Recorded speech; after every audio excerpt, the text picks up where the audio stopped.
প্রিয় দ্বিতীয় শ্রেণীর শিক্ষার্থীরা, তৃতীয় পর্যায়ক্রমিক মূল্যায়নে গণিত বিষয়ে কী ধরনের প্রশ্নপত্র হতে পারে এই ভিডিওতে আলোচনা করব।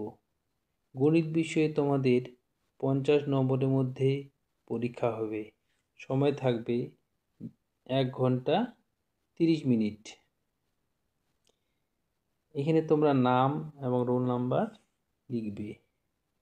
এবার প্রশ্নগুলো দেখো। প্রথমে রয়েছে ভাগফল নির্ণয় করো। ক নাম্বার দেখো 36 ভাগ 2, এটার উত্তর আসবে 18। 45 ভাগ 5, উত্তর হবে 9। 48 ভাগ 4, উত্তর হবে 12। 2 নম্বরে দেখো যোগফল ও বিয়োগফল নির্ণয় করো। 7 যোগ 8 15, 15 যোগ 5 20, 11 যোগ 5 16, 17 যোগ 5 23, 20 যোগ 13 33। এবার বিয়োগফল 13 থেকে 8 বাদ দিলে কত হয়? 5। 10 থেকে 5 বাদ দিলে 5। 15 থেকে 11 বাদ দিলে 4। 18 থেকে 8 বাদ দিলে 10। 30 থেকে 15 বিয়োগ করলে কত হয়? 15। এবার 3 নম্বরে দেখো সংখ্যাগুলির গুণফল নির্ণয় করো। 15 গুণ 5, উত্তর হবে 75। 12 গুণ 3 36, 10 গুণ 3 30।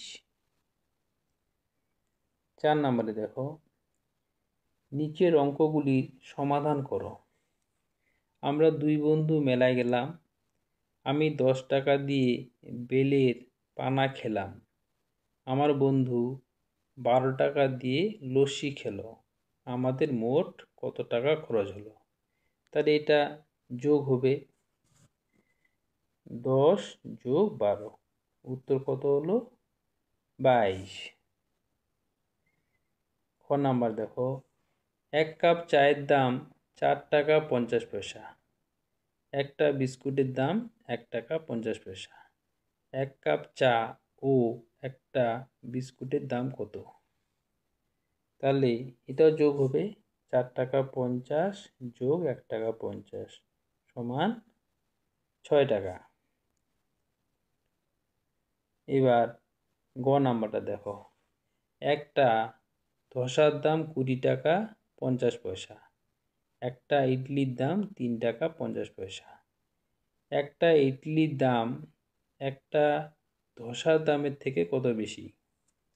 তাহলে এটা দেখো ধোসার দাম 20 টাকা 50 পয়সা, ইডলির দাম 3 টাকা 50 পয়সা। তাহলে ধোসার দাম বেশি, বিয়োগ করলে কত আসবে? 17 টাকা, উত্তর 17 টাকা।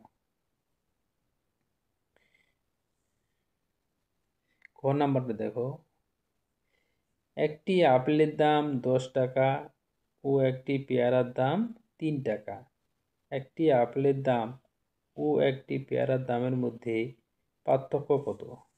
তাহলে 10 বিয়োগ 3, উত্তর আসবে 7 টাকা। আজকের ভিডিওতে দ্বিতীয় শ্রেণীর গণিত বিষয়ে কী ধরনের প্রশ্নপত্র হতে পারে সেটা নিয়ে আলোচনা করলাম। পরবর্তী ভিডিওতে আমি অন্য কোনো বিষয় নিয়ে আলোচনা করব।